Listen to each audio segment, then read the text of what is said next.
it's Amy Scott Grant, your favorite spiritual ass kicker. And I've got an interesting training for you today. Okay, I'm calling this extensions of self because it's going to sound super weird, but I don't care. I'm going to tell you anyway because this is really, really useful. Sorry, I got my mic in the shot here. All right, there we go. The lesson for you to get is that you are way bigger than you think. I mean, colossal. Okay? And you can use parts of yourself that you didn't know you had, energetically speaking, right? So that's what I want to talk to you about today. And so what we're going to do is I've separated this information into two sections, okay? And in this first section, in this first corner, it sounds like a boxing match. In this first section, we've got the what, okay? So this is like what this is, why it works, how it works, okay? And then in part 2, I'm going to show you how to actually use that because it's like, this is very next level shizzle, okay? So it's kind of trippy. So you know what energy cords are, right? Yeah, because you've seen my videos on cord cutting. So basically, but you may have never asked, like, where do all these energy cords come from? Oh my God. If you could see energy cords, it would just be like this crazy, bizarre network, right? It's like the LA freeway system. It's just like crazy. It's going in all different directions and it's like bonkers, okay? And that's because we form these energy bonds, these energy connections anytime there is like a strong emotion. Right? So you have energy connections. Like if you could see energy and you saw me with one of my kids, you'd see a lot of connection between us, right? You'd see a lot of threads of energy or cords of energy between us. But you'd also see that between a person, not just between a person and someone that they love, that they care very deeply about, that they have a very strong bond with, but you'd also see it between a person and someone that they can't stand, or someone who deeply wounded them, or betrayed them, or dumped them. Oh yes, you've got cords of energy to your exes. I hate to tell you. Back and forth. And you may not have cords that you sent to them. You may have cut those cords. You may be done and complete, but you might have cords coming from them to you. That's what I call reverse cord cutting, when we cut it that way, right? But this isn't really about cord cutting today, okay? This is about the expansiveness that is you and the grand scale on which you exist. So we know where these energy cords come from. And you probably maybe have never intentionally created one of these threads, right? You just love someone, you feel connected with them. And so then the threads are there and the connection is there. It doesn't mean you said, I am now sending a cord of energy from my heart to your heart, complete. It didn't necessarily happen like that, right? But here's the cool thing, you can do that. And we'll talk about that more in part 2. But so there's these tendrils of energy that you can actually send out. I wish I could remember the lady's name. I probably could if I really wanted to. I feel like it was Martha something, but I could be wrong. Anyway, I watched a TED Talk years ago.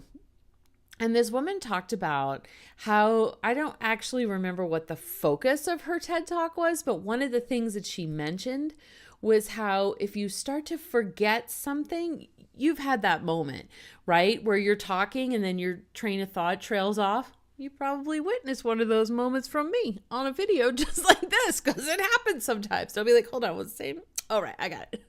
So, and sometimes, you can feel the thought slipping away a lot of times, or it's like, what that is called, but that actor that's in that movie and you're like, oh, I can picture him, but I can't think of his name, right? Bradley Cooper. Oh no, I know his name. Me and Bradley were like this. He just doesn't know it, right? But I got a lot of cords going from me to Bradley. But anyway, getting off topic here. Oh, is it hot in here? Or is it just Bradley? Okay. I don't think that we've thanked Gannon recently. We love you, Gannon. Tell us how you feel about Bradley Cooper, because I'm pretty sure you love him too. All right. By the way, go rent Limitless if you haven't seen it. So good. So mad they canceled that show. But really, where were they going to go with it? But like mind-blowing potential. Like Interstellar, just watch that. Totally worth the 3.5 hours or however damn long that movie is. So see, I'm getting off topic again, but that's why I have notes. They're right here in front of the camera. But no, she talked about how when a thought slips away like that, right? Something that we're trying to remember or trying to talk about, it starts to slip away. She actually talked about how you could reach out and grab that tendril of energy. I don't think she called it that, and pull it back into you and remember. P.S. That totally works. I've tried that many times. Like, hold on. Oh yeah, here it was. But when she describes the story, it was very interesting because she said I think she said it was a poem, and the poem started slipping away. And when she pulled it back, the words of the poem came to her in reverse order. That's trippy. But like, I don't have that much space in my head to like get a poem backwards. So, these guys know that. They just give it to me forwards because that's how I like it. That sounded kind of dirty. But anyway, so energy cords, tendrils. Yes, you can reach out and grab those tendrils and pull them back in. Just like if someone, I don't want to get into a whole philosophical thing about free will and personal choice. But if you feel someone pulling away from you, you actually can reach out tendrils and sort of try and pull them back into your energy. But if they're not willing, it's not going to work, right? But you could do that with money. You could do that with inanimate objects, things that you want, whatever. So you can like send out these tendrils of energy, and you can also like send them out kind of like a search party, like scout ants. I grew up in the South, a lot of ants in New Orleans, right? And the rain would drive them in the house. And so I can remember when I was a kid, my dad saying you had to kill the scouts. Because if you saw one stray ant by itself, that was like the scout ant. And he would instantly kill that. Because he said if you didn't kill the scout ant, he would find food and then report back to the colony. And then you'd have the line. If you didn't grow up in a very humid space. Maybe you didn't have ants. We don't see like a ton of ants in Colorado. But they like march in a line in New Orleans. Straight to the food, right? Whatever you've left on the counter, whatever sticky, whatever crumbs. So you had to kill the scout ants. But you could send out tendrils of energy like scouts, right? To like scout out the situation, test to see if something's safe. Again, we'll get into specifics in the next one. So you've got these tendrils, you've got these cords of energy. There's this thing that I call legacy energy, which is when it's like how you're, most people are using this unconsciously, which is unfortunate because they're leaving in a legacy of crap. Okay. But years ago, when I went to a Ho'oponopono workshop with Dr. Lou Len, who is Hawaiian and like amazing, really, Mabel Katz is like who made his work kind of famous, like brought it to market. But I went to an actual retreat with Dr. Len and Joe Vitale, brought him to this retreat. And so he didn't come up with Ho'oponopono, but he just like practices it all the time, right? At least I think it's like an ancient Hawaiian thing. I don't think he came up with it. But anyway, he talked about how everywhere we go, we leave our crap, right? And if you've ever been in like a doctor's waiting room and the energy was like kind of funky, because the more empathic you are and the more sensitive you are to energy, the more you notice stuff like this. Am I right? Or you go in a space and you're like, it just feels gross. It feels dirty. And it's not dirty. You can look around. You don't see any actual dirt, but it just feels dirty. That's because we like leave our crap everywhere we go. When we're upset, we leave legacy energy there. We leave upset energy there. Oh my God. I was so sensitive. By the time I had my third child, I had to clear the whole damn hospital after I had my C-section because I was in so much pain. I was like, where's this pain coming from? I couldn't fix it. And I had healers and people coming in. We couldn't fix it. And I was like, I'd clear the room and that didn't help. I had to clear the whole damn hospital. Then I had to put energetic systems in place so that people's crap did not pile up. But if you think about who comes into a hospital, they don't feel good. They're scared. They're worried. They're miserable. They're in pain. So they're not leaving a lot of happy energy around. Then you think about the nurses.